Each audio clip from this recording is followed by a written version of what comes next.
Hello hi नमस्कार जय जगन्नाथ सांग मैंने चलतु स्टार्ट करवा आज न्यू मिनी ब्लॉगटी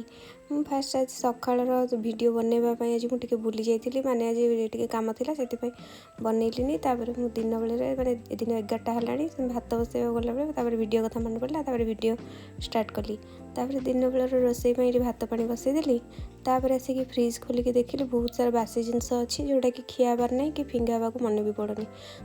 सब बाहर करदेली आ सकाल खाई बासन को सब एकाठी करके सब बासन फासन माजिदेली ये बासन मजा मुझे सरीगला आ सब पूरा क्लीन करदेली मुझे भात बसी था एपटे बासी क्षीर भी थिला तो कालीर क्षीर बड़ी जाता आनिक पीदेली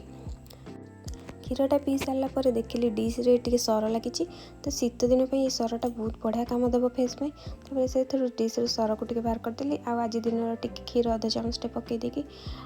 जस्ट टिके चिमुटा हल्दी पकईदेली बढ़िया भाव में चकटी देली मो फेस रे टिके 5 मिनट में मसाज करदेली यहाँ मो स्किन जो ड्राए हो जाऊँगी से बहुत बढ़िया कम देव शीत दिन 5 मिनट मसाज करके 20 मिनट में छाड़देली फेस को नॉर्मल पानी टिके धोईदेली बढ़िया लगुला फेसटा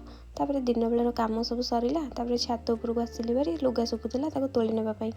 आम आड़े तो ये वर्षा पाग दूसरी शीत बिल्कुल भी लगुनि आपण मान आड़े शीत होना खरा हो निश्चिंत कहे सब लुगापटा तोली आनली रूम रे आणिक सब गोटे चेयर रखीदी आए भंगा भंगी कर इच्छा नहीं तो रखीदी ये देखो मोर गोटे बढ़िया कुंपीटे मेरे बढ़िया होती किसी चेंज पैसा पाइले मुझे पकईदी टंकाटे 2 टଙ୍କା 5 ଟଙ୍କା जिते जहाँ भी मुझे नहीं पकाए कुंपीटा फुल फुल हो आसला बढ़िया देखा मत तो बहुत बढ़िया लगे आसिक मोर बस पड़े टे मोबाइल देखापी मोबाइल देखु देखु का संध्या हो जाता संध्या बेले छात उपरक गली छात ठाकुर पूजा माने संध्या देकी तलक आसिली।